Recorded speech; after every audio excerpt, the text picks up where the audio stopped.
Okay, so I want to start off by welcoming everyone. My name is Terrance Bankston, the Interim Director for the Center for Student Leadership and Engagement at Bloomfield College in the state of New Jersey. We know that this is airing or streaming through the Zoom webinar feature, so pretty much the audience can't see each other. That's the difference between the meeting room, Dr. Evans and Councilwoman, and being inside of a webinar. However, there are some student leaders and other students and probably some staff who will want to engage. And if they are comfortable, we can bring them onto the platform and you'll be able to see them as well, not just hear them once we get to that point. Yeah, because I want to see people. Okay, no problem.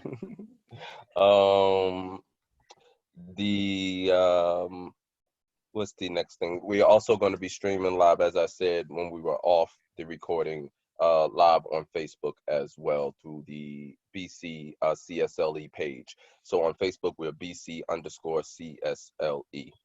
I would like to start off by officially welcoming our guests. It is indeed a pleasure for me. I have grew up in Newark, the political arena, and there's very few elected officials or public figures, politicians that I've had that I haven't met or gotten to know. And so this is indeed a pleasure and an opportunity for me as well. I'm excited as an alumni and also a staff member at Bloomfield College to welcome the youngest female ever elected in the city of Newark, representing the millennials, and also a graduate of Bloomfield College, class of 2008. And so Councilwoman LaMonica McIver, who is, again, a public educator and a mother who has spent her life working in her community as a dedicated public service. She's a graduate of Morton Street Elementary School and Central High School in Newark, New Jersey, where she graduated as a pre-engineering student in 2004. LaMonica grew up in New Hope Village in Newark Central Ward and started working in politics at the age of 13. After earning an undergraduate degree in English literature from Bloomfield College and a master's degree in educational leadership and policy from Seton Hall University, she began her career as a school leader, educator, and HR professional at a host of diverse public school districts. In 2018, Councilwoman LaMonica was elected as council member of the Central Ward. She is the youngest woman and council member to serve on the Newark Municipal Council. And I'll add that Newark is the largest city in the state of New Jersey. And so we welcome you, Councilwoman. How are you doing today? Thank you. I'm good. Thank you so much. Dr. Evans, who doesn't need an introduction to the Bloomfield community, but I would like to give an opportunity to welcome those who are watching, and also to welcome the Councilwoman officially on the webinar. Okay, awesome. So you want me to jump in here and? Yes, President Evans. Any message you have for us? Oh, most definitely. One, I want to say to the Councilwoman, thank you for saying yes. You know, I know being an alum of Bloomfield and just getting to know you in the short time that I've been here and the work that you do. You know, out serving the community, actually serving meals to some of our seniors. We were talking about that earlier. Your impact is not just talk, you walk the talk, as we say, and that makes a difference. And, you know, it's wonderful for our students to see you, individuals that look a lot like the students that are on our campus, that whole thing of service learning and community service, that's something I really want to ingrain more in what we're doing. I know we have some of our student leaders on here as well as alumni and faculty and staff. This is who we are. That's what Bloomfield is. We're a minority serving institution. You know, a lot of times people see that as a negative, but it's really a strength. And that's what we bring back and we give to people that need. And so that whole spirit, I want to say thank you. I do want to mention again, just the overall spirit and commitment that I've seen from some of our faculty, staff, and students. And thank you for sending out to me emails and notes of encouragement and checking in on me. I want to check in on you as well. That's awesome. We have actually, it's kind of a real important time for our student leaders on campus because we're getting ready to have our student elections that are going to go on. You know, with all this COVID-19 going on, we have to do things a little bit differently than what we've done them before. And I know the Councilwoman, she understands it's election time and what does that mean? And so we have student elections and the petition for nomination process, which actually began this week. The deadline is this Friday, April the 17th at 2 p.m. to get your nominations in. And the elections will be held virtually on Friday, May the 8th at noon. Well, they're going to start May the 8th at noon to Sunday, May the 10th at noon.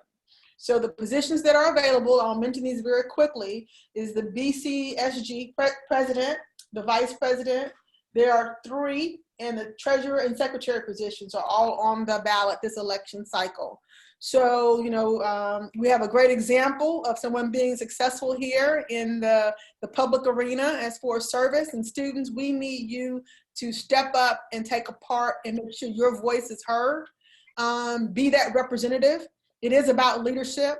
The whole reason why, and you've heard this story, me tell it over and over again, why I decided to be a president. There weren't many people that looked like me, whether it was gender or race and ethnicity. And my grandmother always told me, girl, you got to be in it to win it. You can't sit back and complain and whine about it if you're not participating in it. So your voices matter. We need you to step up to the plate. Don't let anybody drag you into leadership. Nobody had to drag me. I purposefully went after certain positions so that I could have a voice and sit at the seat at the table. So we want you to step up and do what you need to do as well so that your voices can be heard, not just sit back and whine and complain. Vote, you know, we're gonna be talking about that. Get the census done. And I know the whole theme is about finishing the race. I know some of you know I've been an athlete for a long time and I hated those marathons, but it's a marathon that we're in. It's not a sprint. So, you know, yes, I used to, you know, want to run sprints back when they had the 440s and the 50s and the 100 back then. It's going to take us a minute, but we're going to get through it. We're going to get to the finish line. And so please sign up, please participate, please vote, even if you don't run for a position. We need you. So I just wanted to say that right quick. Is that Thank more? you, Dr. Okay, I'll make sure I talk too much, Terrance. No, that was perfect. And you know that the students enjoy all of your engagement. We hear that over and over again. I always say how you're probably the most engaging president that I've ever encountered in my experience as a student and as a professional. And so we thank you for your leadership. Councilwoman McIver, tell us a little bit about growing up in Newark and a little bit about yourself. Growing up in Newark, okay. Well, we don't have that much time, so I'll break it down short. So of course, I'm from the city of Newark, born and raised here, went to school here, as mentioned in the intro earlier. And I grew up in a place called New Hope Village. It is a small, complex community. People call, I think in Newark, everybody calls everything a project, but to me, it wasn't like the projects we compared it to, but it was a neighborhood, a community. I grew up there. I'm the oldest of 4. My mom, single mom, grew up, I was a very bad child. Some elders always say, don't say bad, say challenging. So I'll say challenging. Very, very challenging. Always wanted to fight, taking out a lot of anger from personal issues in my household. I brought them to school every day, brought them to the neighborhood. And leadership and politics actually changed me. It was a saving for me, not so much a thing where I was like, oh, I just always want to be in politics. It was something that changed me at the time. Our current mayor, who was a teacher, started out as a teacher, was my teacher in 5th grade. And when we got introduced to him, he was the youngest teacher. And we know that young people, we like to adapt to younger folks, especially when we got a nice young teacher. We're like, oh, you know, we got a young teacher. This is cool. You know, you don't always meet a lot of young professionals in education, not back then anyway. And we attached to him. We were like, oh, this guy is cool. He's a cool teacher. We were bad and he didn't play with us. So it was like, when you got to his class, you needed to do work. And really, he was running for office then. And we were like, oh, this is kind of cool. You're running for office? Like, you're young. What's office? What's politics? I mean, we're in the 5th grade, right? We don't know anything about politics. I mean, we still trying to learn how to read in the 5th grade. Many people who came from my community, we were learning to read in his classroom and reading college level literature and things like that. And we thought it was cool that he was running for office. And we're like, oh, how could we help with that? He was the basketball coach.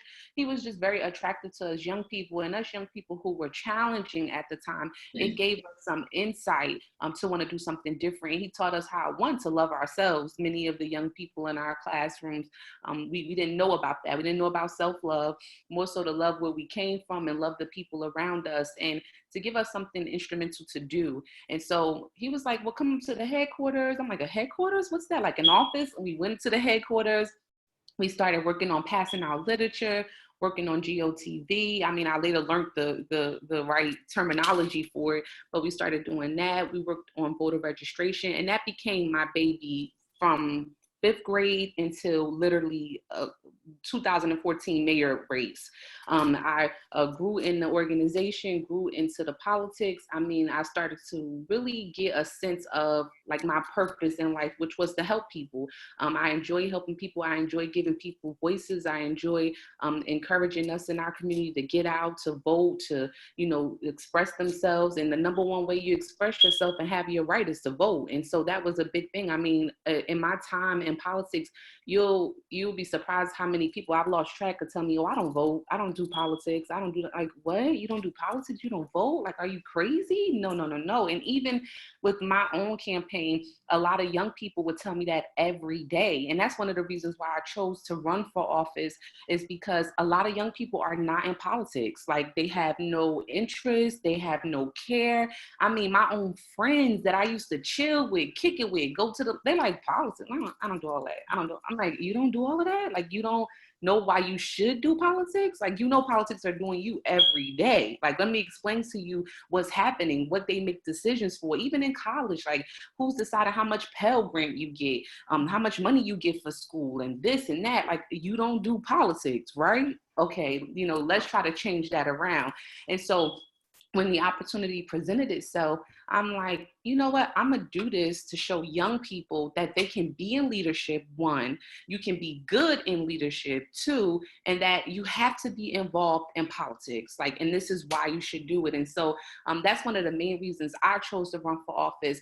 Second to the reason, which is one, to help people, right? Help the people in my community, help the people I love, and be a voice for the people, but more so encourage more young people to get involved. And so that has been my push. It's been nonstop because it is very difficult. It's very challenging to get young people to worry about who's in office and just to know who's in office.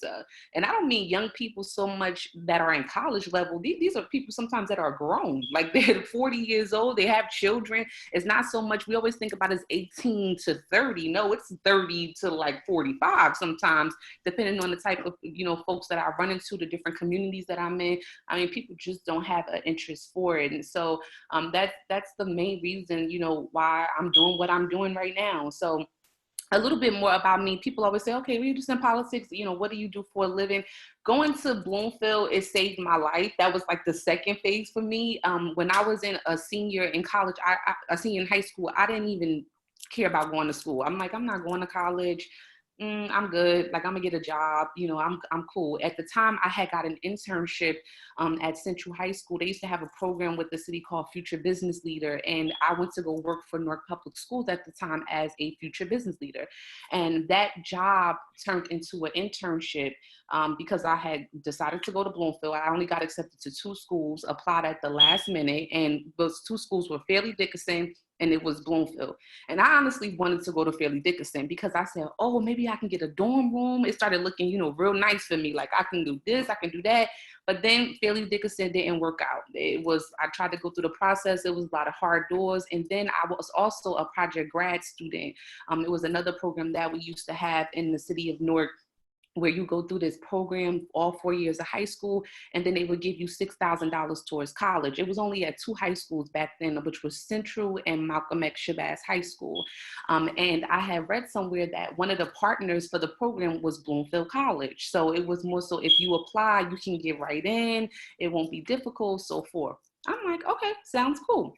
So I applied to Bloomfield, and went through EOF, got in the EOF program. I mean, I started EOF before I even graduated high school. We went like the Tuesday before, and graduation was next week. We used to have a wonderful lady by the name of Eleanor Davis. She worked there. I mean, used to check me 24/7. Because when I got there, I was still terrible. I was like in the transition period. So she used to check me every day, and we used to have a assistant work with her. Miss Napoleon was her assistant at Bloomfield. I mean, every day I come up in the office complaining, got attitudes. They checked me, brought me back down to level. It just helped me get through the entire process of the 4 years at Bloomfield. And I hated school. I mean, me personally, I hated school, but I knew that in order for me to be successful or to do anything meaningful to what I was already doing, I needed to further my education. So when I went into Bloomfield, I told my advisor at the time, look, I want to get out of here in 4 years. I don't want to be here long. I just want to focus. I mean, and it just turned into a wonderful experience for me. It was small, knitted community. People look like me. I met so many different people who was literally from up the block from me and you didn't even know, and I had a good time. I mean, at first when I went into Bloomfield, I thought I was going to be a teacher. That changed right away. I had like a classroom observation little thing that they gave us one day, and those kids was just as bad as I was. And I was like, oh no, I ain't gonna do this. Like, I'm going to just focus on English literature. And I had a good advisor at the time, and I heard that she had passed away, but I never followed up to see if she did. But my advisor, her name was Angela Conrad, Professor Angela Conrad, and she passed away last year. Yeah, she was amazing. I mean, everything that I thought I knew about writing and literature, she brought me all the way back down in terms of teaching me from scratch about writing. I mean, I went to tutoring and everything. And it was really a good experience. And I enjoyed her class. And I just continue on with the English literature program, majoring as that. And I thought if I wanted to go into teaching, I would do that, later down the line. I could go alternate route or whatever the case might be. But I worked at Newark Public Schools the entire time of doing, being a commuter and going to Bloomfield College. And like I said, my experience was great. I was a working student, so I didn't have a lot of time to get involved in a lot of the student activities and do things like that. Plus, I thought I was a little grown, so it's like, oh, I'm not going to the car. I'm just here for the education. That's it, But I did want to do those things, but things just changed drastically with my home life. I ended up having to take custody of my siblings, and so things just was different from me as a regular student, being able to go and experience everything about the college life. But like I said, Bloomfield was good to me. And I always regret not coming to get back involved in a lot of things. I even had spoke to someone who was over the Alumni Association a couple of years ago about coming back and getting involved with things. And maybe this is a stepping stone to do that.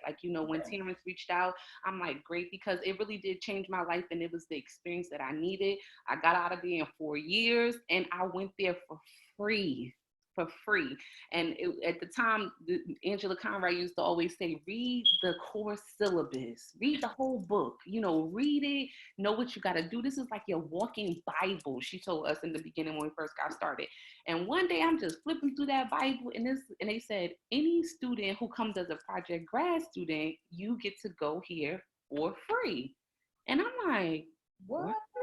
I'm like, wait a minute, let me go over to the bursar's office and try to figure out what this is about, because they just told me I owe a bill.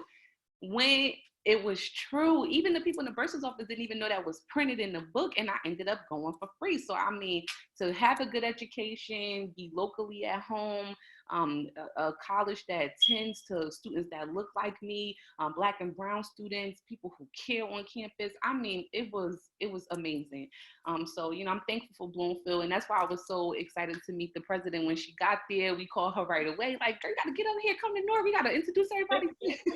Not that you need any introduction. I do. I need introductions. but it was exciting when we found out Dr. Evans was coming there. And, it's just something about her. It's something that Terrance mentioned earlier about you. You need no introduction. The kids like hearing from you. The students like hearing from you, because you do bring some type of breath of fresh air to the university to make us feel comfortable to kick it with you, basically. It's all about the students. I really don't like me calling my babies, but they're my babies. I gotta take care of my babies. So yeah, that's a little bit about me in a nutshell. It seemed like that was a drag, but that was the short version. Well, we have you now. So I'm just letting you know, I know Terrance is getting ready to get onto his program, but we're getting ready to use you right now. service for these students. So Definitely. not just today, but just for the future as well. I was gonna say, you'll say that you're gonna feel like you're back at campus, and I'm excited that you're excited to get to the campus. I know that we wanted to host you on campus at a luncheon, honor some women from Bloomfield College community, but also what Dr. Evans said before, and I think it's so important. It was one of the things that I advocated for as a student government leader, is that we need to see us on Bloomfield College campus. And so again, I was in conversation with a friend about just life, and they said, "What do you know? Have you reached out to the councilwoman, LaMonica? She graduated from Bloomfield." I'm like, "When?" And so that's when I hit you in the DM, and you had advised you graduated in '08, but you also done some things since then, like became a mom. Tell us a little bit about that. What's your experience like as a mom? Yes, it's hard. It's like no, it's wonderful. It's a joy. I mean, it definitely added a lot of flavor, shall I say, to my life already. I have been very busy since I probably left college and started working in the community and doing different things. And so a mom has kind of slowed me down a little bit. But for some reason, it seems like she's picked up with the pace of me every day. Like when we wake up, now that we're like in the house, you know, sheltering in place, she asks me every day, where are we going? And I'm like, we're not going anywhere. Like, we're staying here. She's like, we're not going anywhere. I'm like, not today. So, you know, she's gotten, but being a mom is definitely important for me. I love it. You know, I love it. It definitely, like I said, is something that added flavor to me, more so of my purpose. And, you know, I'm learning as we go. I'm very new in this stage. I think 3 years old, it's like, you can't even talk about what it's like being a mom to you. Like, it's like 7 at least. But it's like, you know, it's a learning stage every day, each and every day. But it's important to me as a woman and a young woman too, here in the city and just in politics. It's important for us. You know, for me, I think as a mom, I do more of expressing that I'm a mom and bringing my child out more to things, having her involved in a lot of things, because sometimes, you know, we have this perspective sometimes that children slow you down or women with children can't do as much. And you know, that perception, I try to like drown that by having my daughter involved in a lot of things that I have going on. And what is that like being a councilwoman? What are some of the initiatives that are near and dear to you? Remind the audience how long you've been serving. So I got elected into office in 2018. It feels like it's been 20 years, but it's only been 2. Some of the initiatives for me is the one since we came into office, I think during campaign season, I heard a lot of people just say like, what do you want? Like you're here for me to vote? Like I don't do that. You know, I'm not involved. I don't even know who the councilperson is now. I'm like, what? Like that never left me, even after getting elected. So when I went to pick my team, I told them we have to have this initiative to engage people, right? Engaging, getting people involved, and many people don't really think about that. They don't think that's important. You know, they engage who comes to their door and that's it. And for me, I'm like, no, the more we get people involved, the more we're going to have success here in the community and try to combat what people talk about, which is gentrification, right? And in my ward, that's big for me, right? I have a lot of development. I have a lot of new people coming into the city. My ward is changing scape a lot. Like it looks different. I mean, from month to month, you'll see a building go up, buildings come down, new people moving in. And so one way I feel like people can, you know, be involved is to attract them to be involved, right? Go out, have outreach. We host a lot of meetings. So we've been spending a lot of time on engagement, personal meet and greet. So many people don't even like meet their elected officials, don't have a face with them. So we'll host meetings all over. And that's why it's so hard for me right now in the house, because we usually hosting like 3 to 4 meetings a week to go out, meet people, tell me about what's going on. I mean, sometimes people think that elected officials know everything. They don't. And the only way you know is if you tell me about what's going on. It could be someone selling drugs or, you know, this happening here or trash not being, we're not getting this. I mean, it's not there. I'm not going to know if I'm not going out there to meet with people and, you know, inspect the area and find out what's going on. And so when we go out to these meetings, we find out so much. We're like, what? That's happening? Like, no, we're going to get somebody over here. We usually bring city administration with us so that they can hear it for themselves, whether it's the police captain, the DPW crew, different, you know, departments to find out, to meet and greet, because the residents should know these people too, but also too, for them to find out some of the things that are happening. So my number one priority has been engagement, getting people involved, promoting people to get tenant associations, to get block associations, taking it back to having a block watch and engaging, knowing your neighbor, getting involved with one another. It's summertime, it's nice. You're gonna have a block party. In Newark, we're big for block parties. Everybody have block party, block by block by block. I'm like, look, this is how you do it. You meet your neighbors, you come out, you watch out for one another. And so we're trying to bring that aspect of it back, but more so trying to engage residents to understand and know what's happening in the city where you live. Know enough to care, number one, care enough to know. And so that's what we've been trying to do, because Newark has a lot of things going on. Before this, we had so many different programs and things happening. People would come to things and I'm like, hey, don't I know you live in Orange, right? And I'm like, well, what are you here? There's something you want from here? Because this is like a Newark only meeting for, I don't know, business development, and people will be there. And it's like, in order to drive people out from other, cities who are trying to take advantage of what we have going on, then I need Newarkers to crowd the space, right? And so in order for them to do that, they have to know what's going on. So we've been spending a lot of time on engagement, strengthening communication, because sometimes people don't know what's going on, and we have to do a better job at that. I feel like that's an ongoing process for us to try to engage different platforms for people to know what's going on. But also, too, once again, it goes back to giving people the drive or the passion to know what's going on, right? The same way you want to check for those shoes online, you online like, oh, let me see if they came up, let me see those. The same way I need for you to check the City of Newark website to see what's going on too. So those are some of the things that we've been trying to work on here in the city. Another thing too for me has been, one is never going to end, is engaging young people. So we've been doing a lot of connection from school to city hall to school. Some of the things that we've done, and I know that's like something that's on your list of questions, Terrance, that I don't want to jump ahead of, but it's like one of the initiatives, which has been to connect people from the school level. And so we go to all of back to school nights in the Central Ward. We go, we set up a table, we host a table, we give out information about the city, rather is about how you recycle, how do you put out your trash, things like that, information from City Hall. We give out school supplies when we go. I also host a quarterly meeting with school officials. So for example, it will start with principals, school leaders, talk about, initiatives that they have going on, what we can do to make their job easier or better, or however we could assist them. We have that. Then we have like quarterly meetings with parent liaisons, community liaisons, to talk about what they're doing, because their connection is directly to the parents. And most of the time, parents are coming to them for resources that usually lie back on the city, right? So we connect with them about that. And so that's been a big thing for us too. One of the things that we started this year was the Councilman Before a Day program, which is only for grades 6 through 12. And basically, if you attend, we've been taking kids from all over schools, because ever since we had one Newark, our kids are no longer neighborhood schools anymore. It's not like I live on the block, I go to the school down the street.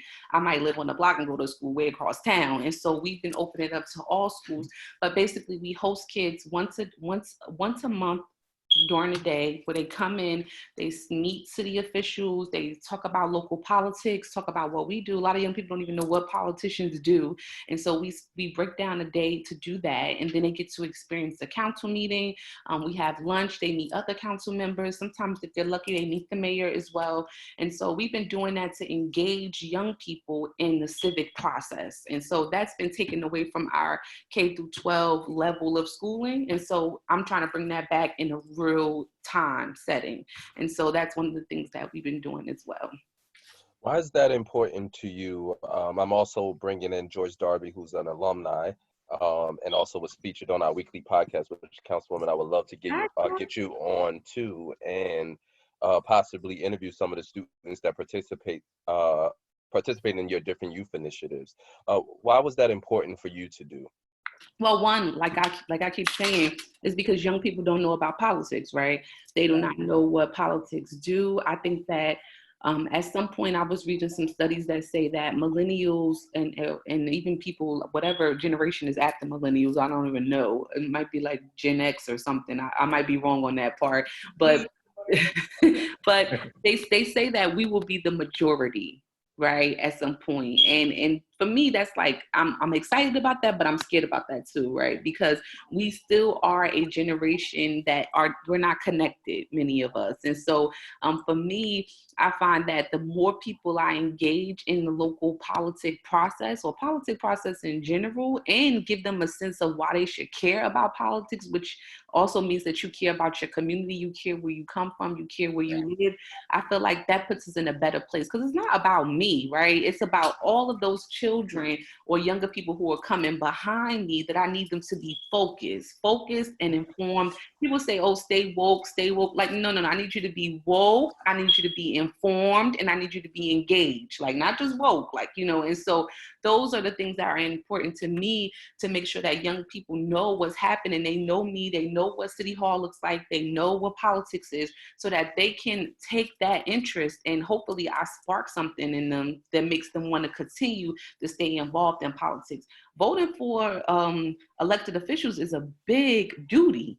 It's a big duty. I mean, I'm sure we're seeing that right now. Like, it's important to vote, because if you don't, things could go really bad. And I think that's what we're seeing, in our current leadership right now at the federal level. It's really rough for us right now. And if we don't engage people to get involved and, teach young people about politics and, what that looks like for them, we could be in trouble for the next couple of years, because we're not going to be here forever. I'm not going to be here forever, none of us. And so it's important to educate those young people on why politics is important. So there's actually two questions. One is going to come from, again, alumni, and also the state-wide director is the correct title for Phi Beta Sigma Fraternity Incorporated. Also a former student leader at Bloomfield College, someone who helped to mentor and cultivate my leadership there as a young man on campus. And then we have someone who did the same thing for both of us, who is our Vice President of Student Affairs, Dr. Lammy. George? Yes, and you kind of touched on it a little bit where I was kind of going, because I'm the state director for Phi Beta Sigma Fraternity Incorporated. So I oversee all of the chapters in the state of New Jersey. I was actually looking to be elected as a member of the Board of Education in Hillside before I moved from there, and actually was given an opportunity to step up as mayor of the Board of Education, but I had moved before, when the opportunity came up, and I didn't want to be a part of that. But my question to you was more, I got two questions. One was for you, and the other was for Dr. Evan, but they kind of relate, right? So it's the one for you was how often and where do you talk to students about voter education? I think voter education is vitally important. Like I said, you did touch on it a little bit, because I believe that a lot of young people don't vote because they don't understand what the politicians do in their community. When I was looking to be elected onto the Board of Education in Hillside, I remember, and I had mentioned it on the call last week, I remember running into a gentleman and I was asking him to vote for me. And he said, hey man, are you the guy that's gonna fix the hole in the street? I said, no, I'm going out for the Board of Education. It's not in that role. He said, well, I don't wanna vote for nobody that can't fix my street. So who the person that fixed the street? And I'm like, so I was trying to, explain it to him, but he's like, I don't care about all of the details. If you can fix the street, then that's the person I wanna vote for. But if you can't fix the street, I'm not voting for you. I said, but yeah, but my role doesn't serve in that particular manner. So, I mean, I think, so I was just wondering, like, do you go to the high schools and speak to students? And with Dr. Evans, and you answer this, Dr. Evans, is there a space at Bloomfield College where we can, because a lot of the young people there are just getting to a place where they can vote. Does the school have a program or a space where Sister LaMonica can come and have that conversation with students about politics and politicians, and allow them to ask her those questions like, what's the councilwoman's role in a city? Or what's the Board of Education's role in a city? So I'll go first. So one is we do have opportunities where we go out to the schools, to the high schools, and we speak to students. But our number one our number one of two ways that we speak to students about politics and about things that are happening in our community is, one, we meet with them with our council member for the day. That's one of the reasons why we engage in that program, because we know that it's going to happen once a month. We know we're going to get a diverse of children from across the city who are going to come, participate, meet other council people, meet administration, and learn about politics from A to Z, at least as quick as we can do it in 6 hours, right? And so they get an opportunity to see that, they get an opportunity to see a council meeting, they get an opportunity just to know about some of the things that council people do, which they never knew. Like, you know, when they come, they, oh, really? Like, that's what, oh, the cops are like, but yeah, like what's going on around your neighborhood?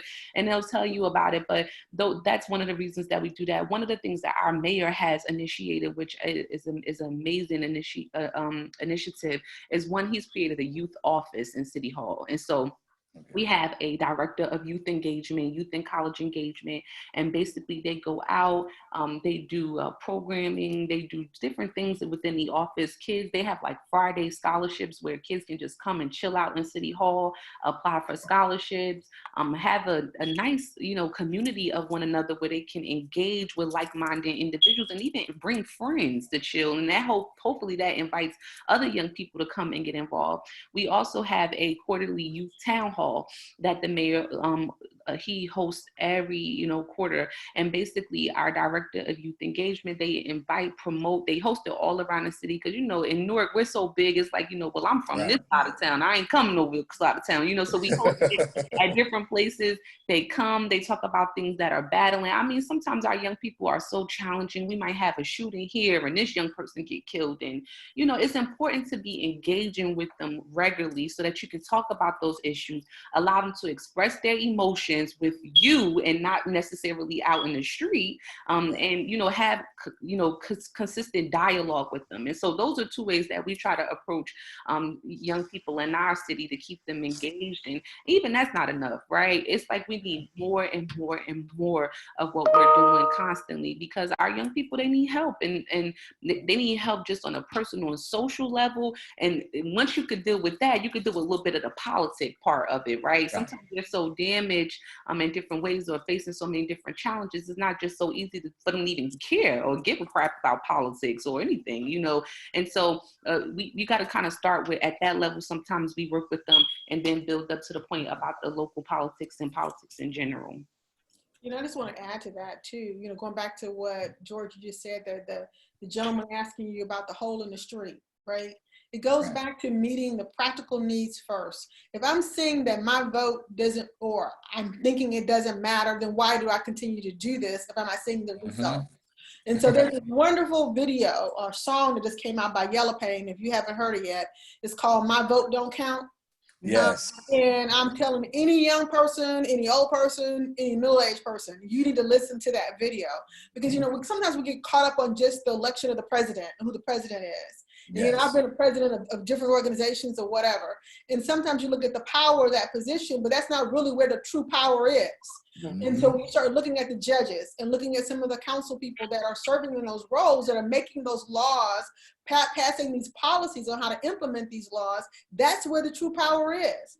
And so until we make it real for our students to understand, when we start talking about the census, okay, because that's like the big thing, I know it's been extended. Why should you again register and make sure that you participate in the census? Well, it impacts your Pell Grants. It impacts the resources that we have at the institution. You mentioned EOF earlier. It mentions all type of funding that we get as a result of being Bloomfield College. So you just doing that census in and of itself has an impact. So we need you to do it because it's going to impact you now, or is it going to impact the future? Maybe your kids coming up. Only happens every 10 years. You got to do it, right? Then you got to go out and vote, not just for the president, but for every single office that's out there, and become educated. Now, you asked the question of us at Bloomfield of what we're doing. Stuff like this today, you know, talking with the young people, our alumni. We have on a monthly basis so many different programs for our students, whether sponsors through the student leadership area, our student government, all areas in student affairs, faculty are doing different things. We're trying to make sure that our students are exposed and educated and informed on why their voice matters. When I started off this broadcast, I was talking about earlier about the Student Government Association elections that are coming up. And a lot of times we sit back and don't participate because, again, we think that it doesn't matter.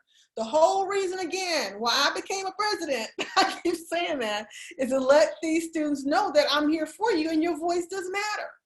But you can't, again, just whine and complain. You got to educate yourself, become informed, and then do something with that education. You know, there are a lot of educated fools out there, and we want you to make sure that you're using your education in a positive way. So, you know, one of the things Dr. Lammy, I see him on here, and Terrance, and, you know, all the invitations that we're doing, we are trying to help teach our students to advocate for themselves. You can feed them, but if you teach them how to fish, right, that makes all the difference in the world, because then you don't have to keep feeding them.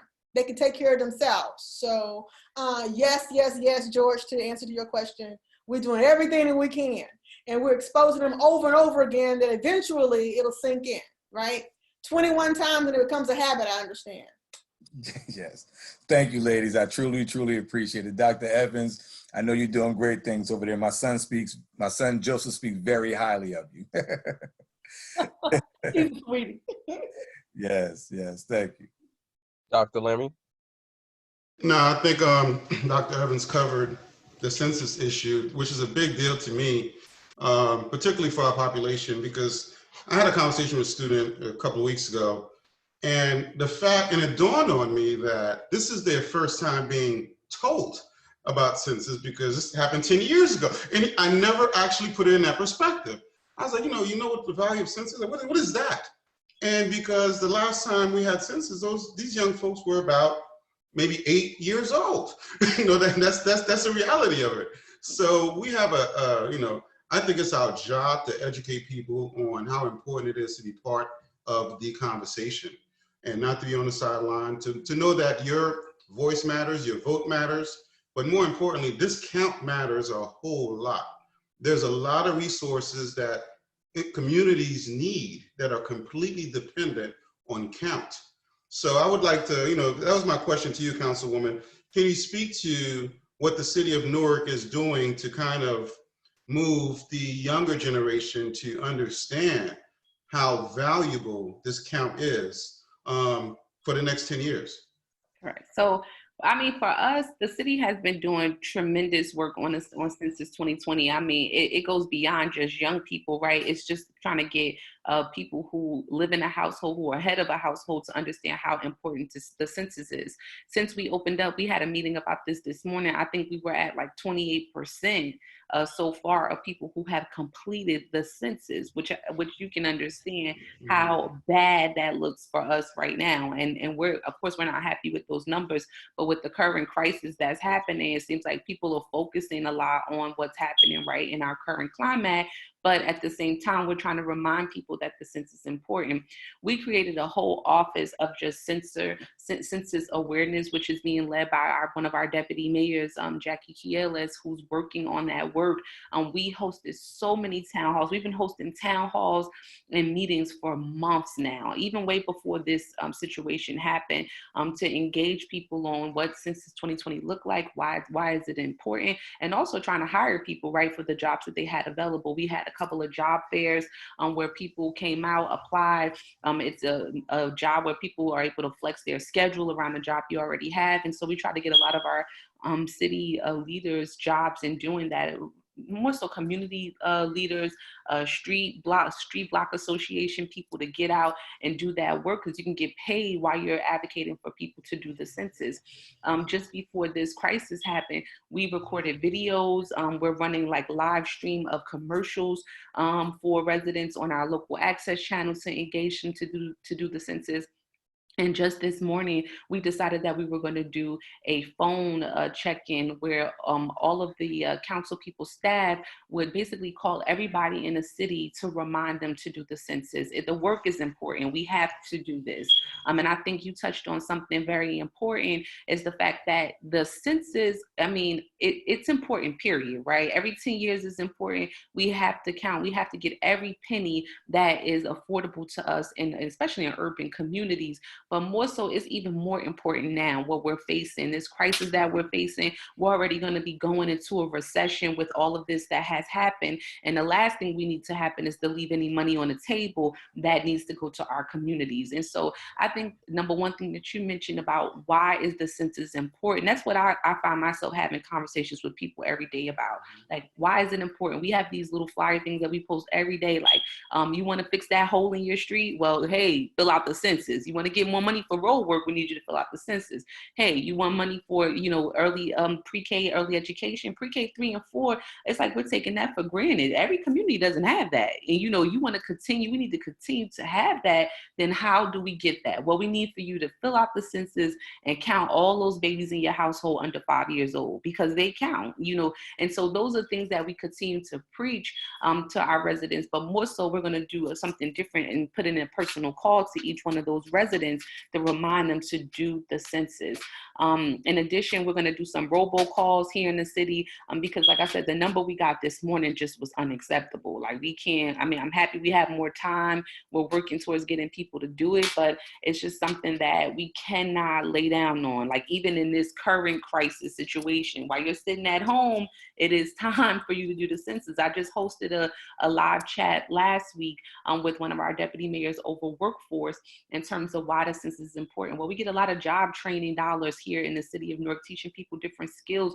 Those things come from the federal government. That money, some of that money comes from the federal government, some of it comes from the state, and we need more of that. We don't even have enough right now. And so this is why the census is important. And those are some of the things that we're doing here in the city. And I'm happy we got a head start on it because, some towns probably was, probably thought they had time, right? We didn't think this was going to happen to us at any given rate. And so I'm happy we got a head start on it with hosting those town halls and getting people out to, get it in their head, census, 2020, understand it. And so any of those students who are watching right now and you're living at home with your parents, ask them today, go to them, say, hey, mom, dad, did you do the census? Did you complete it? We talked about that today on this webinar. Did you do that? Ask your aunts, ask your cousins, ask anybody. It's not a group text. Just how we say Merry Christmas and Happy New Year with those group texts, hit out a text to all of those people and say, hey, did you do Census 2020 yet? Did you fill it out? It's very important for us. We need the money.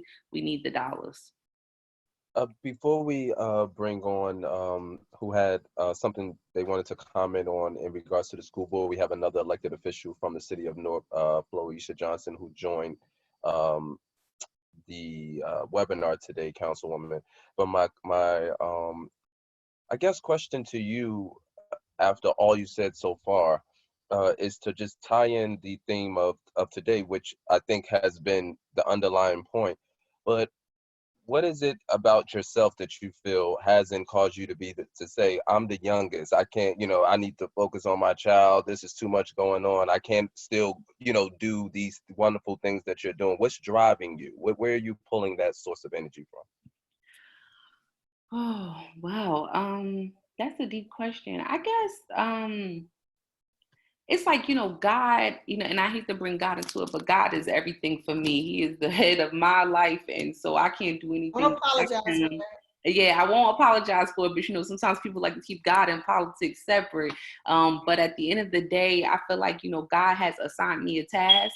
And at the end of the day, he's the ultimate person I have to answer to. And so if I don't do right with this task that I was given, at the end of the day, then I need to answer to those things. And I'm not trying to be answering to God about why I didn't do the best that I can do to help the people that God has assigned me to help. And so really, that's how I wake up and keep going. People are always like, oh, slow down a little bit, take a little bit. I'm like, no, we don't got time to slow down. Like, we don't have time to slow down. We have to keep going. And Terrance, it goes back to the point I mentioned to you about being the youngest, right? It's not easy. It's not easy. And I see why a lot of young people shy away from not wanting to get into leadership skills, because older people don't make it easy. Older people who have been here before, it's not an easy welcoming gate. Like, hey, young girl, come on in. Y'all be feeling. No, it's not like that. I'm thankful. Not all.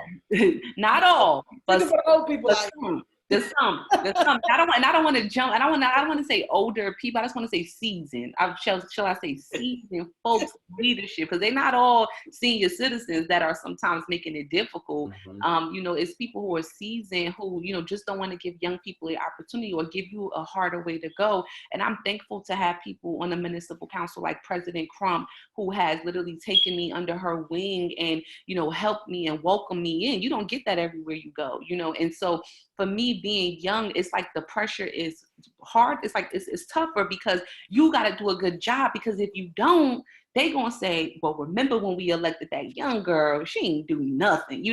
I can't live with that. And so for me, that's why I go harder. I work harder. There's no days off. There's no breaks.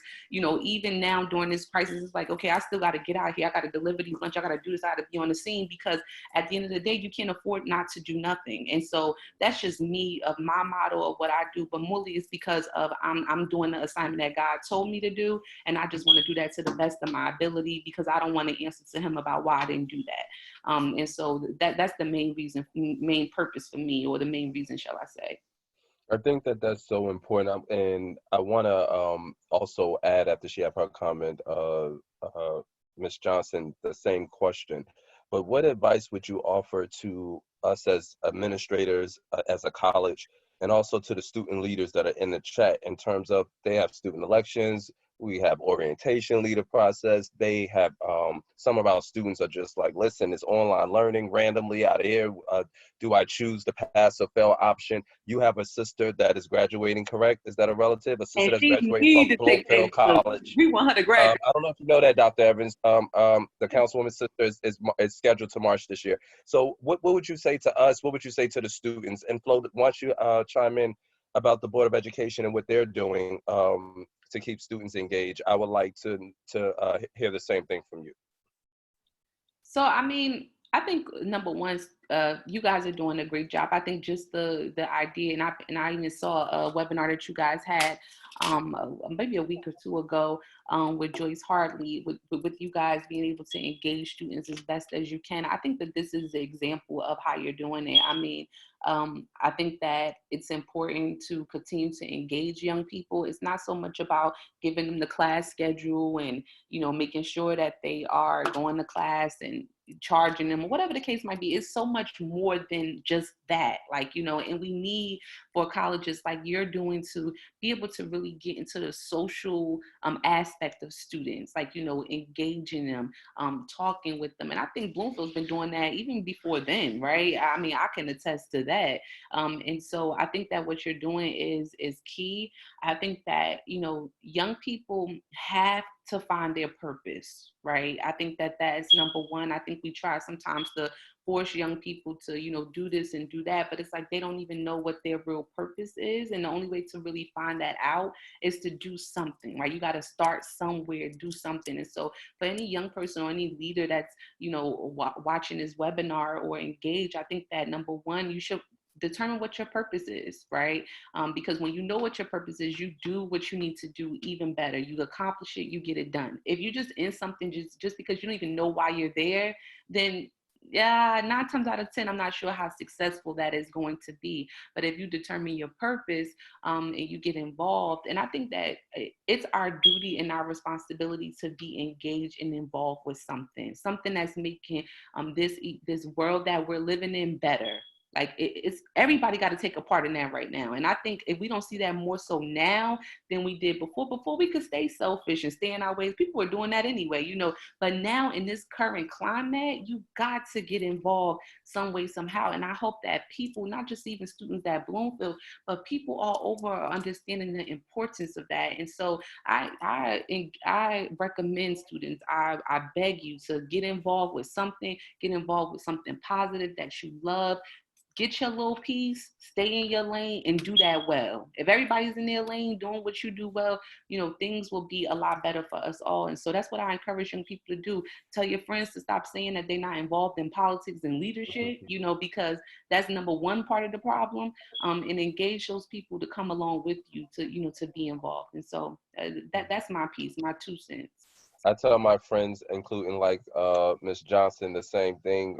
When we used to talk politics, and I say it to my friends, Flo has always been involved, but I say politics is in everything. Politics is anything relevant to government. And so when we begin to put it into proper context, because we took civic classes out, Councilwoman, and this is a question for you too, school board member. We have one on the Facebook chat that talked about initially the school district needing to return civic classes, but then it said, let's take it a step further. What about statewide requiring that civic classes return back to our public schools, school system? What are your thoughts on that, Floisha, and what is the board doing now as a board member, as an administration, to keep students engaged?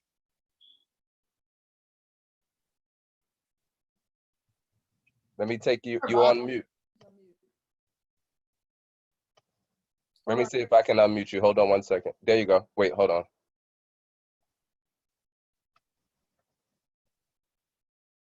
Do you know what your unmute feature is?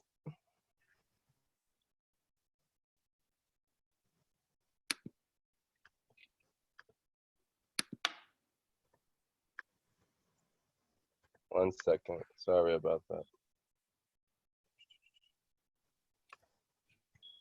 Try now.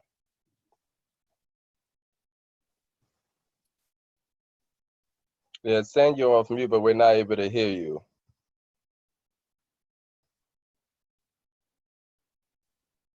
Now she can turn her volume up. Can you turn your volume up?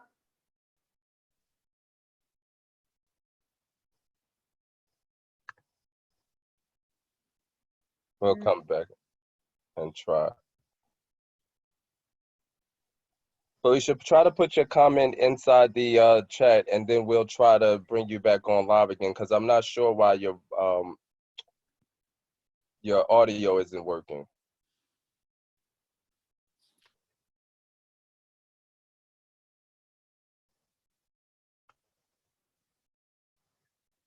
Okay, where's Councilwoman? Oh, wait.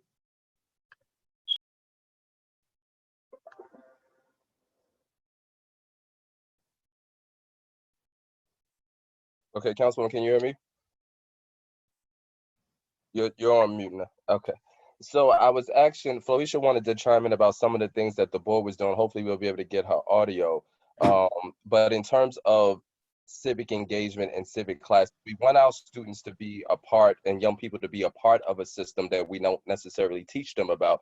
What are your thoughts about the removal of civic classes, civic lessons from our public school system? So just our civic centers, our nonprofits, our churches. And as a legislator, is there any hopes that you have around that? Well, I know, and I think Flo, which, hey Flo, if you're still on, I think Flo would speak to that. We had sent something, a resolution out, and been speaking to board members about implementing civics back into the school system. And I don't know where they're at in the process of getting that going, but one, it should have never been taken out. I kind of feel like it was done on purpose in some perspective, but I think that it needs to be back immediately. And I know that they were working on that as a board to get that back going. As you know, we just went back to local control. It feels like it was just yesterday, but it's been about a year and a half now. And we're doing things differently now that we have control over our board, you know, our Board of Education. Well, the residents have control back over the Board of Education. And so there's some new initiatives that they've been working on, like, you know, putting civics back into the classroom. I think is much needed. And that's why the work is so hard now, and people are so disconnected, young people, because they took civics out. I mean, I remember we used to be excited in school to run for senior class president. I'm sure they still have those things, but the civics part of understanding that as a whole, those are things that, you know, some classrooms, they're not discussing that. Some schools are not discussing it. Some teachers probably are, because they know the importance of it, but it's not any curriculum that is there for districts to follow. And so we definitely need it back. In terms of COVID-19, we are obviously taking the necessary precautions based on the state restrictions. Our students are emailing from all over the country, those that have gone back home, saying, you know, what's going on in your town, what's going on in your community. Even here in Essex County, where of course the college is and a lot of our students come from, we're hearing different messages from different mayors. What is the city of Newark, and what are you hearing statewide, and what is your advisements to just families and students and those who have to move about, like Dr. Lammy and Dr. Evans, in terms of essential employees? So I think one is a mouthful. It seems like this has been a mouthful for weeks now for us all. I think one for young people, because we're addressing the younger population, is one is to stay home, right? Take this seriously. In the beginning, I know here in the city of Newark, we are facing many challenges where we have about 80% or 85% of our population who are staying home, obeying the rules that we're putting out there, taking this seriously. And then we have that other percentage that is not, which some of them are younger people who, you know, think that this is somewhat a joke, and it's not. I think that, you know, it goes back to when this first happened and you saw all the kids on spring break and they was like at the beach catching a tan, and it's like, did you guys not read the news? Are you not following about what's happening? I think that young people, who many are asymptomatic, they should be taking this seriously, because they are the ones that might not have any symptoms, but taking it home to their moms, their dads, and grandparents, you know, or just passing it along. And so we need for young people to, you know, stay home, take this seriously. Don't go partying and playing around and, you know, going over to a friend's house, getting a drink. Everybody needs to stay home as much as possible. That's one of the things that we're pushing here in the city. Our mayor just initiated a Stay Still Mondays. And so yesterday we tried to shut down as much things as we could as possible. Not so much we, like it was a mandate, but we asked for businesses, especially big businesses like grocery stores and things like that, to close for the day. One, to give those essential workers a break. You know, some of those people who work, and let's say, for example, my ward ShopRite, I mean, they've been working nonstop since this happened. I mean, it's been the most busiest place that you can think of since we've been on this crisis mode. And so it was one, to give them a break, but number two, to shut things down so that people can stay home. We have less traffic out on the street, less people gathering in any type of way, and so try to, you know, decrease the spread, as they say, flatten the curve. And so that's something that we had yesterday. The city was shut down. You know, we didn't have people going to work, with the exception of fire and police. And you know, that is something that, you know, we're going to continue to push until May, the Stay Still Mondays. But I think that, you know, people should stay home if they don't have to go out. I think that people should stay upbeat. It's a very depressing time. I even find myself, I'm human, right? It's sometimes anxiety, just being home sometimes and not being able to get out and do the things that you're used to doing. So I think people should, you know, use the resources that the state and the city has put out there. If you need any mental support, any emotional support during this time, I think that people should do that. I think that any essential worker that is going out, that has to go out and has to, you know, go to work because they have those duties, they should, number one, be wearing a mask. And you know, you can make your own mask at home, and you should be wearing gloves, and you should be keeping your distance from people. A mask doesn't say, oh, you know, I can go and talk to my crew over here. Like, you know, I see sometimes I'm riding down the street and I see like a group of people in the corner, they got a mask on, but they all like in the huddle talking. Like, no, that's not what that means. That means that you should still keep your social distancing. You should still, you know, have your mask on and protect yourself, and you should not be gathering with folks. You know, the mask is just I say that my mask protects you, your mask protects me. And so that is why we are, you know, asking people and begging them basically to stay at home. We've been trying to keep people informed as possible. I think when this first came out, people were all over the place. I mean, everybody has Facebook and online. You're reading things from all over, going crazy with different information. People are like, oh, this is false. This is this is that. And it was just unbelievable. And so what we've been trying to do here in the city of Newark is keep people informed properly, you know, making sure that you're getting the right information, and you're not taking your advice from someone who's giving you their personal opinion online, who's not a doctor, not an official, someone that shouldn't be giving you the right information. And so the mayor has been hosting this daily update every day at 5 o'clock, so people can understand what's going on, what's new today, what should you continue to do to keep you and your family safe. And so those are, you know, the things that we've been doing. In addition, a lot of people are out of work. So that's another problem for us right here in the city of Newark, and for any municipality. People are not working. And so we have a lot of seniors here in the city. Seniors are scared to come outside, and they should be. You know, I don't blame blame them for not wanting to come out. So we've been delivering food every day to seniors. Me alone in the Central Ward, I have 20 senior buildings. And so we've been going to those buildings, giving lunch. The mayor has started a gift card registration process. So residents can call the city's number, register for a gift card if you qualify, and then someone will come and drop you off a gift card so that you can shop for you and your family. The Newark Board of Education, I know Flo is on the line. They've been doing feedings every day. It's spring break this week, but they decided that they would still feed and give out breakfast and lunch daily at multiple sites by ward. And so that's a good thing, right? School lunch is still happening, school breakfast and lunch is still happening. And so those are some of the things that we're doing. Our mayor, through public and private partnerships, he has gathered up a fund, emergency fund for the city to help small businesses as well as homeowners. And so we're grateful for that as well as the providing the resources for families for food. That's something that's been helpful to us here in the city of Newark that we hope we can continue to do through people getting involved and donating money so that we could continue to help our residents here in the city. As Flo unmutes herself, I want to just prep you for the next question. I want to talk to you a little bit about absentee ballot process, the vote by mail process, and just why that would be important for college students, particularly those that stay on campus and are away, but during all of this particular time as well, okay? Mm-hmm. School board member Floisha Johnson, can we hear you now? Can you hear me? Yes, excellent. So Okay. let me introduce you to our Vice President of Student Affairs, Dr. Larry, and also our President of our college, Dr. Marcheta Evans. Hi, guys. Flo Hello, is, what are you, welcome. your second term or going on your third term? This is my second. Flo is in her second term as a school board member for the city of Newark. She came in at a very interesting time. It was pretty much as local control was being returned, so a lot of responsibilities. Flo, you also have two young men. Are both in college or one is on his way to college? Remind Well, me. Tyler is in a dual program, so he's going to graduate with his high school diploma and his associate from Bard Early College High School. And Taylor's in the 10th grade at Arts High.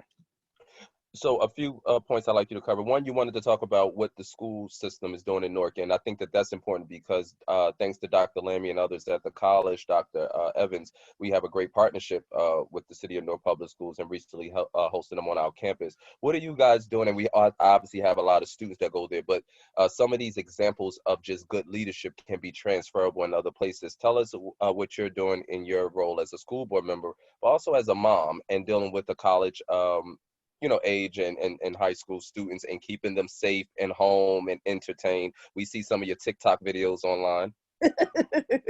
So first, I just want to say, Tyler got accepted into Bloomfield College. Yay! Dr. Evans, I didn't know that, Dr. Evans. Get him to show up, not just He did. He actually he was awarded a scholarship as well. So you guys had the scholarship brunch. And he wasn't able to make that one because he had two others the same day. And when I got that one in the mail, we didn't register for it. So I didn't even attempt to go. But he did get some scholarship money. I was proud of that. He didn't get a lot, but it was good. Oh, I will. So as Terrance stated, I have two sons, Tyler and Taylor. Taylor, he's 16 and he attends Arts High School. He's a sophomore. His major is media and production, which is my alma mater as well. I graduated as a drama major. And Tyler, he attends Bard Early College, which he'll be graduating with his high school diploma and his associate's degree. So yay, Tyler. So for me right now, it's with the whole COVID-19 thing going on, personally as a mom and having a senior who's in high school, who was just at that mid-race, just preparing to go into college, just preparing to say what school he wanted to get accepted into, and just still getting the information in from all the different colleges, because every college that he applied to, he got accepted into. So he got accepted into over 17 different colleges, some with a little scholarship funding and some with an overwhelming amount of scholarship funding. So now it's just a matter of him choosing where he wants to go. So for him, he's just at a halt because he was in the process of still getting his financial aid information and stuff into certain schools who were maybe like in his top 5 schools where he wanted to choose from. So me as a mom, it's kind of difficult, like even reaching out to some of the colleges just to try to piggyback and follow up with the things that he's already done. But this week he started to get stuff in the mail from like Rutgers stating that they have like an online thing to like help you navigate through. And, you know, then he got something from Compton, then he got something from a couple of different other colleges that's starting to start the whole progress of going through online. And me as a board member,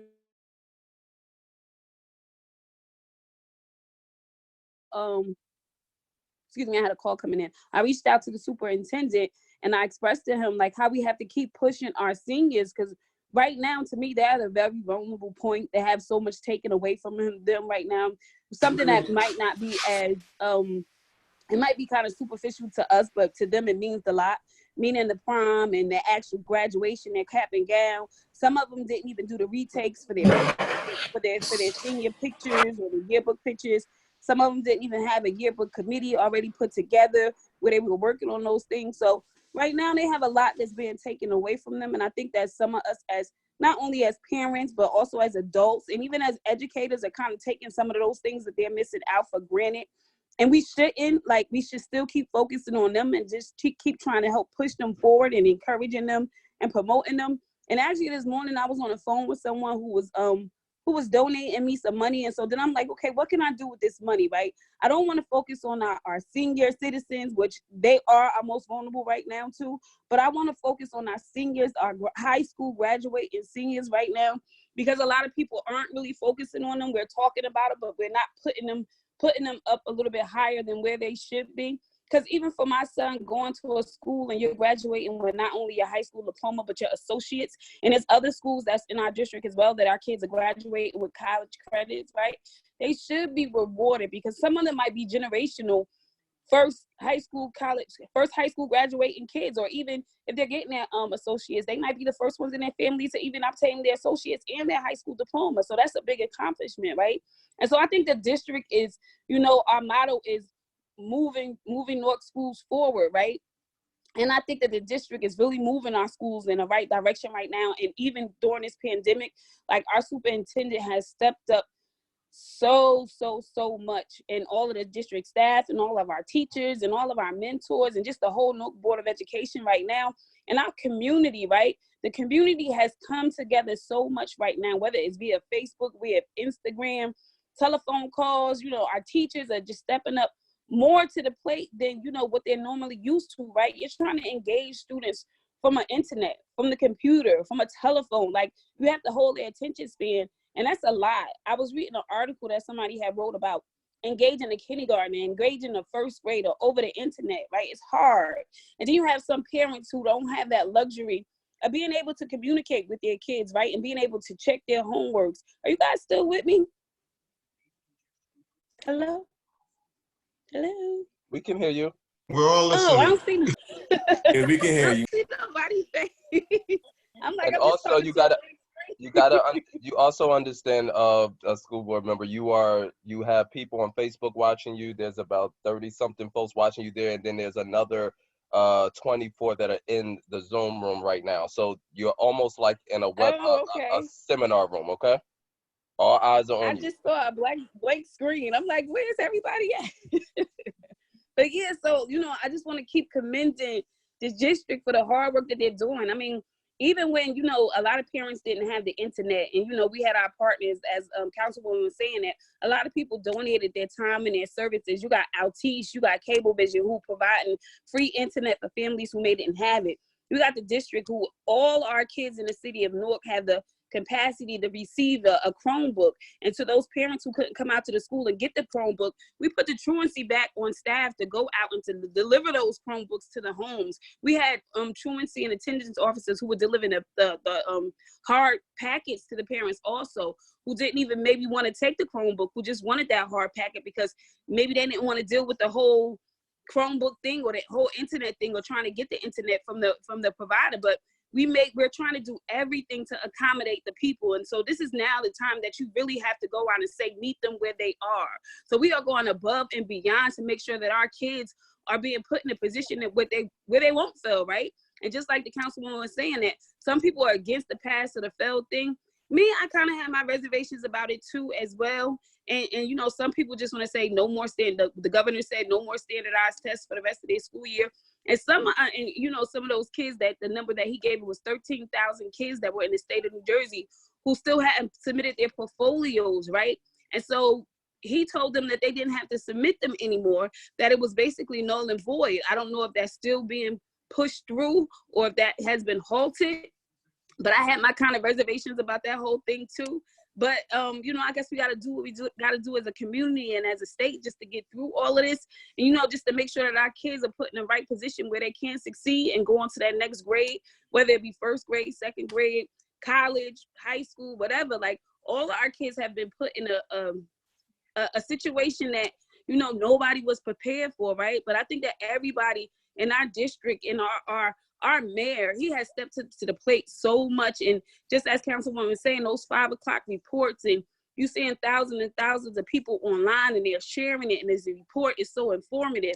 And then the shutdown Mondays, and, you know, I work for the county, so I'm considered an essential employee, so I'm still going into the office every day.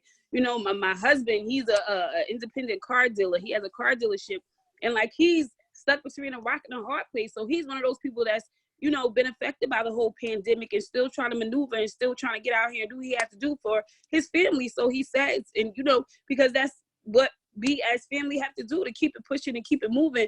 And, you know, I had my meltdown moments. You know, the other day I had to go outside of my car because I just couldn't take sitting in the house anymore. Even though I'm getting up, I'm going to work on 3 days out of the week, and 2 days I'm staying at home and I'm working from home. But just even still going into the office every day, working in the county, and just not being able to service the population that you've been servicing, and, you know, for the past several years, it's hard, and it does wear a toll on you. And then you worry about your clients that you already have, that you put in a position where they can be able to do for themselves, and now they're going to be pushed back, right? Because they don't have all those resources that they had before, because a lot of agencies have shut down or they're understaffed, and they're so overwhelmed too. But I think we as a district, go ahead. No, go finish your last point. I'm sorry. No, I was just gonna say, as a district, I think that we're doing everything that we can possibly do to keep moving this district in the right direction, and to be able to open up in September, because we don't know what the end of the school year is gonna hold for anybody. I was just gonna say, you touched on a few different things, and what is just underlining that this issue, you don't have to be infected with the virus, and we thank God for those of us that have been exempt from not affecting the virus, but we're still affected in so many ways by the folks that we know. Obviously, you are a public servant as well as a public employee, and then you have, again, 2 children yourself. Councilwoman McIver, are you hearing stories like this from families in your community? And then also, I would like you to touch on the importance of students still being able to, and not just our students, our staff, our faculty, focused on the elections that we have coming up. I know in Newark, the school board election is being moved. What is your thoughts around that? So I just wanted to make a point to, you know, you guys were saying, like, what do you do to keep the kids involved and engaged? So last year, we did a big push to register our kids to vote, right? So it was awesome. We registered so many kids to vote, and this is something that hadn't happened before in the past. And moving forward, what we want to do, we want that to be a part of their exit packet, right? So sometimes we know when you go into college, that's a part of your entrance package. When you enter into college, they have you do the voter registration form. So we want to do, as a district, whether you're 17 and you're going to be on that cusp of being able to vote when the next election come up, to have you fill out a voter registration form so you can already be prepared and be ready. In school board elections, we always promote that. We always let our kids know at our board meetings and everything, and the parents let them know how important that the school board election is. A lot of people don't know that this what affects your taxes. If you're a property owner, and no matter what city or what state you're in, your school board always affects your taxes. And it was crazy to me when we went to Milburn last year. The superintendent took us on a field trip, and we went to one of their school board meetings, and it was crazy how packed their meeting was. And only because they know how important it is, because the only thing that those people kept saying was they pay their tax dollars, and this is what their tax dollars is going to, and they're going to be informed, and they're going to help make the decisions, right? And I know that our community in Newark, they know how important our school board elections is, because we do have that group of people that always comes out to meetings, that's always supporting. I see a lot of Facebook shares that's going on right now about the importance of the election. A lot of people are like kind of leery about having a mail-in ballot right now because just like Councilwoman said, there's only 28% of our citizens in our city that filled out for the census. And that's crazy because it's almost about to come to a close, right? So people really need to know the significance of this school board election because this is a time right now. We lost local control in 1995, and we just officially got back our district in February the 4th, 2020. So you talk about over 26 years where we didn't have control of our district. So right now, this is going to be the first elected school board to run as a functioning school board under local control. So this is something that's really, really important. And it's something that's kind of near and dear to me because the district was taken over when I was leaving out of high school. And I had parents who were very involved in my education and was down at 2 Cedar Street. And my father was the president of the PTA when I was at Louise A. Spencer. And, you know, we had our Dr. Leons who was at 2 Cedar Street. So education has always been something that, you know, geared me to put me in a position where I am right now, right? So people really need to understand the importance of the census. As Councilwoman said, this is how we get our grant dollars, right? So I work for the county, and my role in the county is working with continuum of care. So I help support people who are chronically homeless, right? So those rent dollars that comes from the people that's filling out the census, that gets me to get somebody to get their rent paid, get their electricity paid, to put them in an apartment where they could get their first month's rent and their security, right? And to help them with supportive wraparound service, right? So if we don't have the people filling out these census, we won't have the money to be able to help these people and these families succeed. And I'm kind of getting a little emotional right now, right? And emotional about it. And so, and I thank you for that too, because we do want our students to know the importance of the census. And we've been really echoing that, as Dr. Lammy has said before. And so I do want to thank our elected official school board member for sharing a few different aspects of her life, because I think that those that are viewing, I'm sure you can relate to some part of it, but you see how important this is to those who are on the front line, like you, Councilwoman. So I think the question was about the elections. I think one, it's a scary time, right? Because we in our community, we have we vote definitely, but not to the capacity that we should be voting. Especially when you talk about, you know, certain generations. I think that our seniors are still leading the way in voting and being the majority of people who vote. And I think with now the way that we're doing it with the mail-in, I mean, I know things must go on. We have to, you know, have elections. We have to move forward. But it does become scary because you're going to have low voter turnout. And I think that that's what people are scared about. And I think that that's why we have to spend our time. You know, I was even talking about doing a session on a webinar on the mail-in process and what that looks like for my residents, because they need to be aware of what we're looking at. How do they cast their vote? What's the difference now?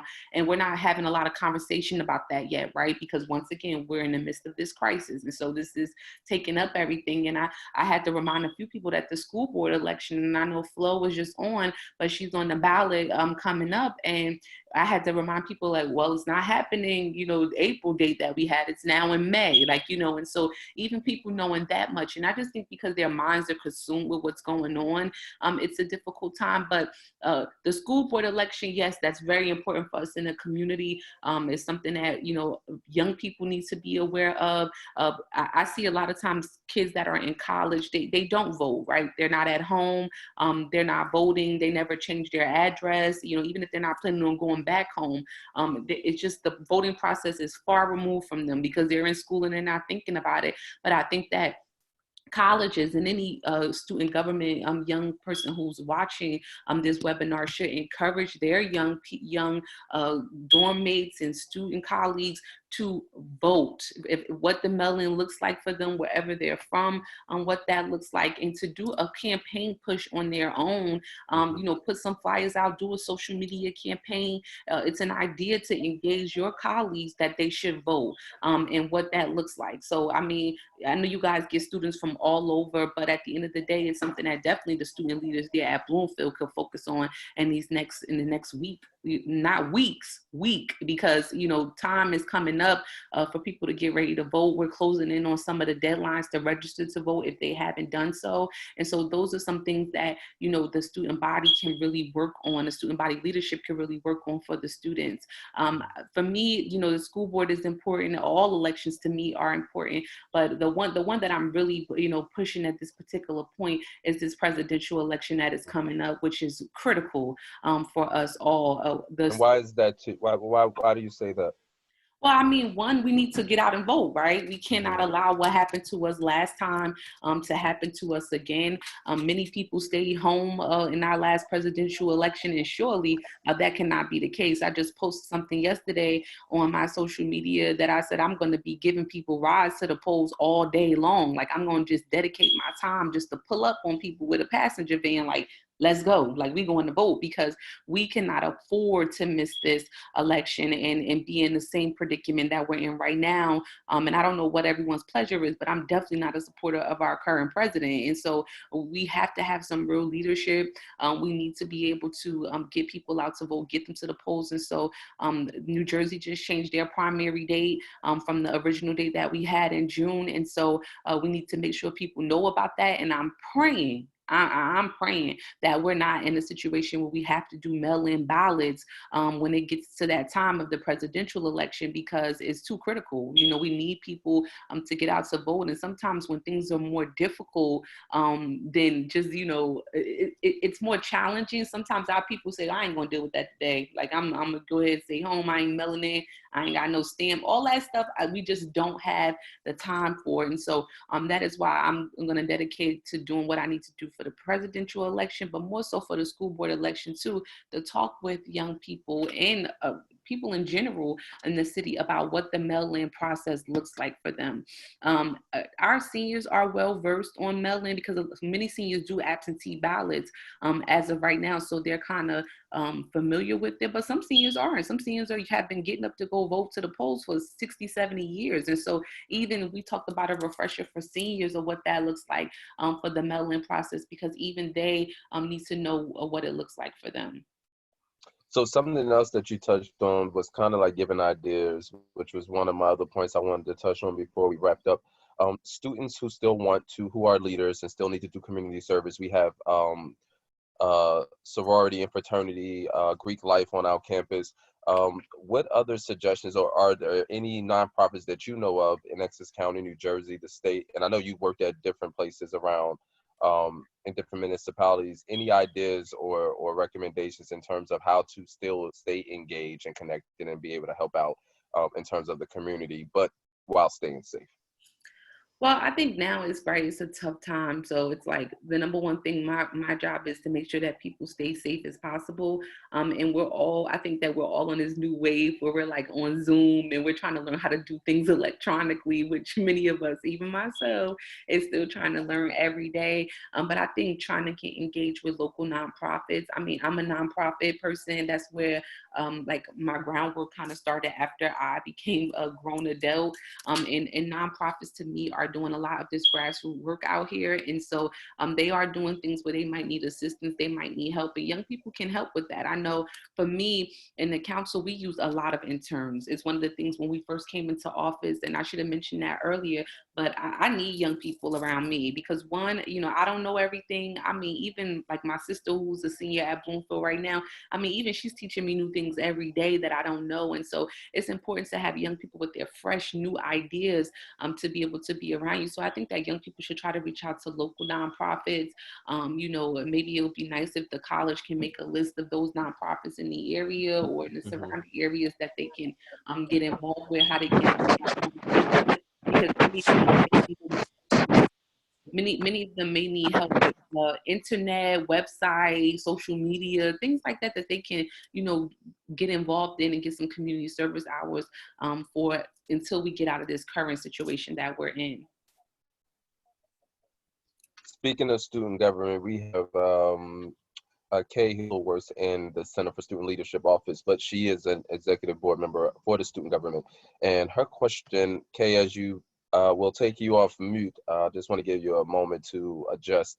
But she had sent her apologies for entering the chat late, but she wanted to know about help better transition, she says, as in general student admission, help better transition students leaving in high school now entering college.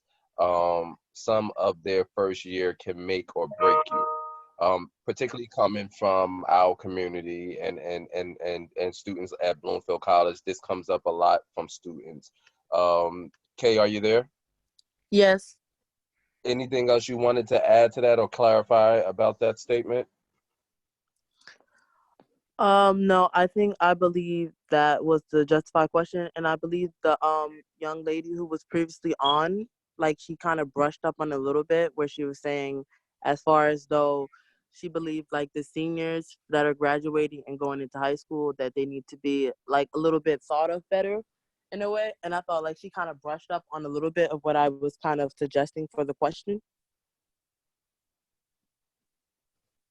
Councilwoman, any feedback on that? Just quickly, I think one thing that we did out of my nonprofit, which is Newark Gals Inc., we focus on young girls, providing them life skills to allow them to be successful citizens in today's world. One of the things that we started there was a workshop called Knowledge for College. And I feel like it's something that probably needs to be implemented more so at the school level for high school years. It's more than just getting them a college application, helping them with their essay, getting them that acceptance letter, and that's it. It doesn't really stop there. You know, some of the things that we do for the Knowledge for College workshop is we give different presenters from colleges and the local community to talk about what to expect in college. And some of those things we talk about, like the freshman 15, healthy eating habits, how to study, how you should be focused, things that, you know, how do you pick your classes, what is the syllabus, what is the course catalog. Those are things that, you know, we think kids are just walking into college and they know and they don't. You know, what is safe partying? What are some of the things you shouldn't and should not be doing? Like, you know, it goes way deeper, that we try to stretch a workshop down to give them the real reality of what to expect when you get to school. Even the point about financial aid, we used to have a young lady by the name of Dr. Nadidi who used to do an amazing workshop just in terms of what do you go in majoring in, right? How do you determine that? What career comes out of that? Most of the time, it's like my own sister. She told me when she was going to Bloomfield, she was going to major in sociology. I'm like, well, okay, tell me what job that's going to end up to be. Like, you know, because at the end of the day, that's the reality at the end of all of this. You're not going here to chill and play around.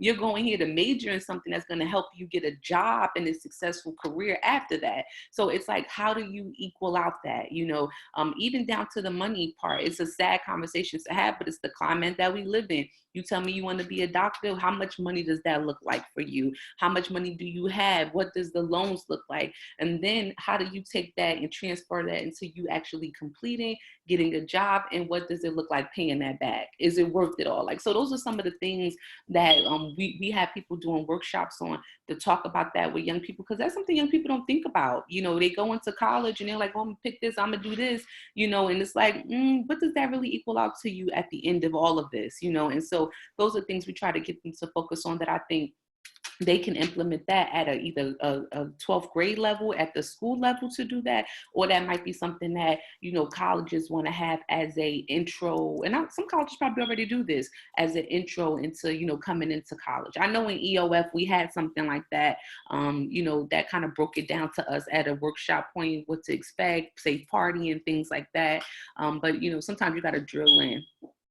What would you say in terms of if we were to fast forward? My daughter's 13, so she'll get there a little before yours. But as a parent who've obviously been through the college experience, but then to be a college parent in the future, what would you expect from your the student at your child's college, or from their admissions department, in terms of helping to ease that transition for perhaps first generation or just students who are having that type of anxiety that Kay was speaking about? I mean, I think one, preparing them with the knowledge that they need. Going back to the webinar that I mentioned. I mean, it's something that I would give my daughter personally, but I think that one, you can prepare them by number one, breaking it all down to them about, you know, what to expect first day walking in, what should you be doing. It's very overwhelming. I agree with Kay, who said that it can make or break you, and it can, because it's just so many decisions to make, so many things to do, so much happening, and you don't know how to like level out and prioritize the things that you need to be doing. So I think colleges should spend just a day, sometimes you need 2 days on orientation on those things, touching every topic that a young person will need to be well versed on, you know, going into this college setting. And then also too, giving them not just so much an advisor to talk about like classes, but more so just someone to work with them socially, sometimes emotionally too, during the process. And once again, these are things that I'm sure probably are already happening. It's just, how do we advertise those bigger so then parents could feel comfortable in knowing that those things are available, and their students and their children have access to that. You know, and I want to add to that little too, is educating the child, the student that's coming in, but it's also educating the families. I worked at minority serving institutions for decades now, and I find too that I have to really pay attention and work with the parents to let them know what the resources are, because a lot of times too, even when you have orientation, you get a lot of stuff thrown in 2 3 days or even a week. I've had week-long orientations, and then the student will forget. And then it's midterm when they don't pass or whatever, they start freaking out. Then they want to go get tutoring versus starting earlier on so they can get to a crisis, and then it's irreversible. You know, I've had students come to me as a faculty member or as a provost and say, I'm failing this class. I'm like, well, baby, it's November. I can't do much with you right now in November. We should have been talking in September. But, you know, talking with the parents too, helping them understand when someone like Marcheta may be struggling, don't tell them to come home, or don't say, baby, you can't do it, or do whatever, but how do you help and encourage them in a positive way? Because again, a lot of them are first generation. They don't know how to navigate. They don't know what the resources are. They don't know how to question or advocate for themselves that I'm paying for this, therefore I deserve to get a high quality of what I'm paying for. And the parents need to help them do that and give them and uplift them as well. But the parents have to be knowledgeable. The parents have to know you have to fill out that FAFSA every year. I struggle with my husband. I have 6 kids with a whole bunch of degrees. And every year I have to fuss with him about the FAFSA.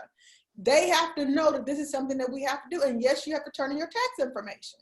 So, you know, just that whole education process of helping them be successful, that it starts all the way, it's the whole system that you have to look at, and not just focus on the child, but the system. Because some of these kids are going back home, they're having to take care of their siblings, they're having to do a lot of different things for different reasons. And how do we help support the system in getting higher education?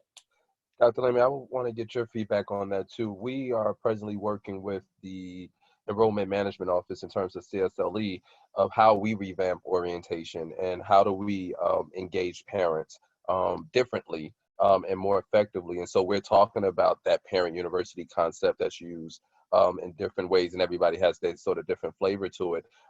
But we are talking about creating a welcome center for parents, that when they come there, it's a resource for parents that sort of can answer those, not just answer questions, but tap into those silent questions that parents have, but may not have the confidence like many students to ask, or even know to ask based on their experience. Dr. Lehman, you've worked at the college for a while, obviously dealt with different generations of students and parents coming through EOF. I know that first generation and making considerations for the different variables and challenges that come along with that has always been important to you. What are your thoughts about this particular topic? Well, we do have a first year parent engagement program. We're one of few colleges in New Jersey to actually have one. We have a program that orients parents for the entire year. Unfortunately, most of those were face-to-face for the semester, so some of that kind of dissipated in the spring. So we start with a parent orientation program, which right now, as you know, tomorrow, Terrance, we're talking about whether or not we're going to go virtual in August. That's part of our meeting agenda tomorrow. For our student orientation, what does that mean for parents? So these are the conversations that we need to have in this new normal environment. But we typically start our parents with a really structured orientation program for them, followed by a parent summit, followed by a number of socials where we bring people on staff to kind of talk about what's going on. And what we do actually, to your point, Dr. Evans, around midterms, we'll send all the parents an email students are about to have a midterm. These are the conversations you should be having. This is time for registration. The FAFSAs to kind of keep people informed and engaged so that they're not out there uninformed or misinformed for that matter. The issue is most of our students are first generation, so the experience that our students are experiencing is new to them, and it's also new to their parents. The parents have to understand that we have to do our work to educate the parents about the process itself, because that process, as Dr. Evans mentioned, it's overwhelming. The FAFSA form is an overwhelming process. And we also have to do some education about scholarships and affordability for a school like Bloomfield, because when you talk about parents with an average income of just over $30,000, that's our parents' family, that's how the average income of our students' families. And you have a tuition that's somewhere upwards of $30,000, and the math just doesn't add up. So you have to spend time informing people with accurate information about what is Pell, what is TAG, what the college is offering in terms of scholarship. Most of our students have 0 EFCs, which means they're not expected to pay anything. But if you don't educate the community and parents in particular about what Bloomfield is offering, then you miss an opportunity. So to your point, Terrance, I think it's important that we remain committed to informing, educating, and keeping parents current. How we move that onward, because now I think the recent issues with COVID-19 has forced all of our thinking to become more creative in terms of how we deliver services. And I think we're going to have some more online resources for parents, some chat rooms, some chat box, wait for them to ask a question, get an answer quick, have them to register on so that we can have direct conversations with them. We need to think about how this new environment can spark our creativity to do what we do better. Dr. Evans, Councilwoman McIver, are there any closing comments, words of advice, again, to students, particularly to our seniors, graduating seniors who are home awaiting, as Dr. Evans was talking about earlier, before I think we went live, your commitment to our seniors. You just want to comment on that, because that was something that wasn't during the live. Yeah, definitely, definitely. To all my seniors out there and all my family members that may be, having a senior this year, we're going to have a celebration. We're going to have a party. And I'm coming from Texas. We call it a fiesta. We're going to have a party. We're going to have a graduation. I know how important this is. It's a rite of passage. And so, I need to talk to Dr. Lammy, so I'm going right off the cuff. I mentioned this to Terrance earlier. We're going to do something still virtually on the day of your graduations. I don't think the day needs to go by without being celebrated in some form or fashion. But that it will in no way take away the party and the graduation, the ceremony that we're going to have later on. Now, we have some dates already set for August.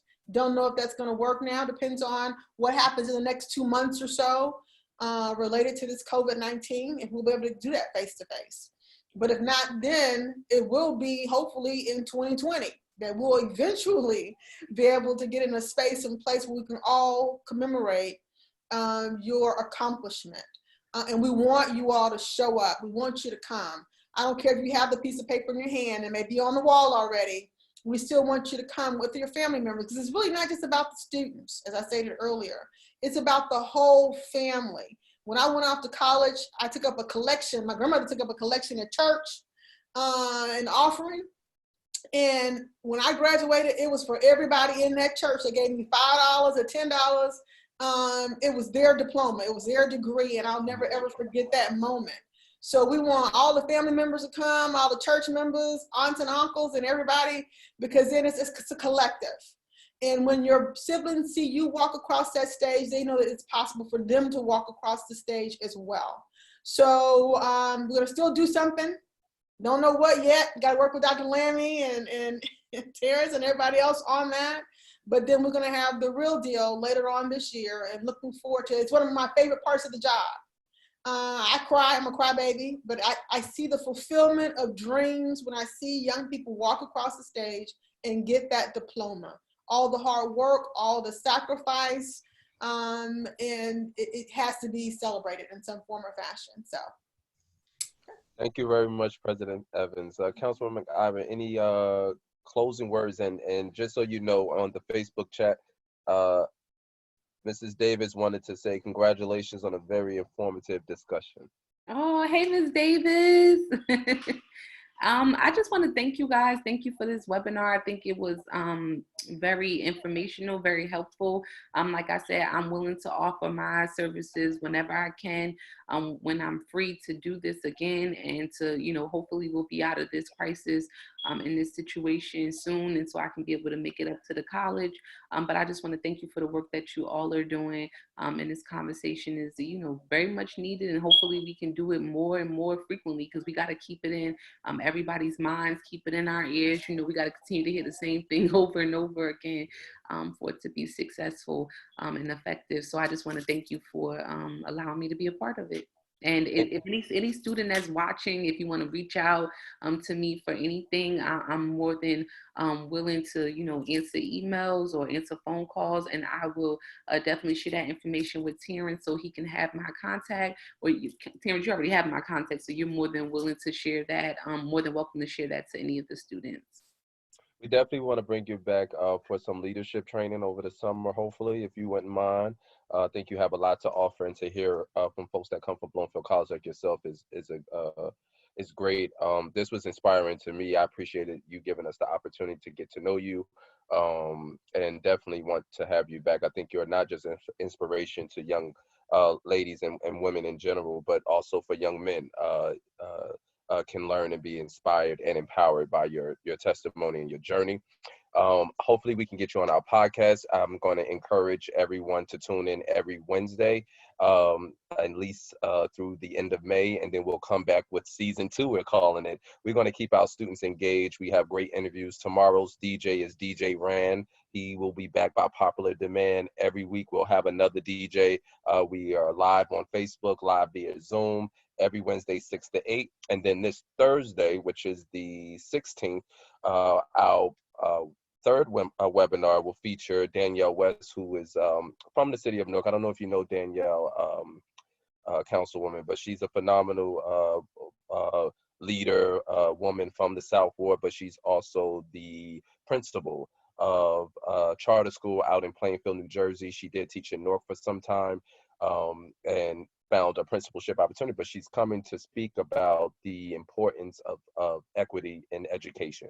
And so that will be 2 o'clock on Thursday. I want to thank Councilwoman McIver, her staff, for letting us steal her for 2 hours, and also her baby. Thank you to her, her family. We wish you well. We hope you stay safe. Dr. Evans, always, again, America's most engaging college or university president. And to Dr. Lamry, we enjoyed having you in always. Students were calling out for you earlier, Dr. Lamry, and so I'm glad I was able to get you for our Zoom today. And we'll share this on in syndication, so you can share with friends, family. I think this is information that can be, it's not dated. And so again, thank you, Councilwoman McIver, and we'll see you on Thursday. Thanks again, Terrance. It's awesome.